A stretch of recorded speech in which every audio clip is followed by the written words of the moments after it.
આજે SSG મહારાજા સયાજીરાવ યુનિવર્સિટીની medical કોલેજમાં ગઈકાલે આપણા સૌના ધ્યાનમાં જ છે કે 13 જેટલી બહેનોને વાઇસ ડીન એટલે અમૂલ ભાવે સાહેબ દ્વારા જાતીય સતામણી કરવામાં આવી છે એવો આરોપ લાગવામાં આવ્યો છે। ત્યારે આજે વિદ્યાર્થી પરિષદ મેદાનમાં આવ્યું છે અને વિદ્યાર્થી પરિષદની સ્પષ્ટ માંગ છે કે નિષ્પક્ષ તપાસ થવી જોઈએ અને જો ગુનો થયો હશે તો એ સાહેબ પર યુનિવર્સિટી તંત્ર દ્વારા સ્પષ્ટ તપાસ થવી જોઈએ અને એક્શન લેવામાં જોઈએ।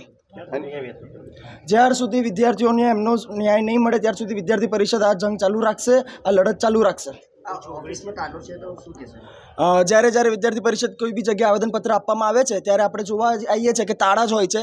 આજે એ વસ્તુ આજે બી સ્પષ્ટ થઈ છે કે આજે વિદ્યાર્થી પરિષદ જ્યારે ડીન સાહેબને રજૂઆત કરવા આવ્યું છે ત્યારે અહીંયા તાળું છે, પણ જ્યાર સુધી ડીન સાહેબ અહીંયા નહીં આવે કાં તો યુનિવર્સિટી તરફથી કોઈ ઓથોરાઇઝ પર્સન નહીં આવે ત્યાર સુધી વિદ્યાર્થી પરિષદ દ્વારા વિદ્યાર્થી પરિષદ અહીંયા જ બેસશે।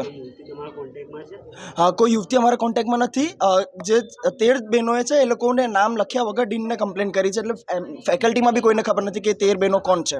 તપાસ કમિટી રચાઈ છે, તપાસ થઈ પણ રહી છે, ત્યારે આ વિરોધ કેટલો યોગ્ય? હા, તપાસ થઈ રહી છે, પણ તપાસ કમિટી છે ને 7 દિવસ પછી બેસવાની છે, કારણ કે તપાસ કમિટીના જે હેડ છે HOD છે એ મેડમ 7 દિવસ પછી આવવાના છે, એટલે પણ તપાસ કમિટીની રાહ થોડી જોવાની હોય, બહેનોને ન્યાય તો મળવો જોઈએ ને। તમને ખબર છે આ ફરિયાદ ક્યારે થઈ હતી? પરમ દિવસે આ ફરિયાદ થઈ હતી। ફરિયાદ 1 મહિના પહેલા થઈ છે, 1 મહિના પહેલા ફરિયાદ થઈ છે, પણ ત્યારે જ્યારે ફરિયાદ થઈ હતી ત્યારે ડીન તરફથી ડીન દ્વારા કોઈ એક્શન લેવામાં આવ્યું નહોતું, એટલે બહેનોએ બધા પહેલાં ફેકલ્ટીઝને કીધું અને ફેકલ્ટીઝે ડીનને કીધું, ત્યારે આ વસ્તુ બહાર આવી અને મીડિયામાં આવી ત્યારે ડીન સાહેબે એક્શન લીધું એમને વાઇસ ડીનની પોસ્ટ પરથી હટાવવા માટે।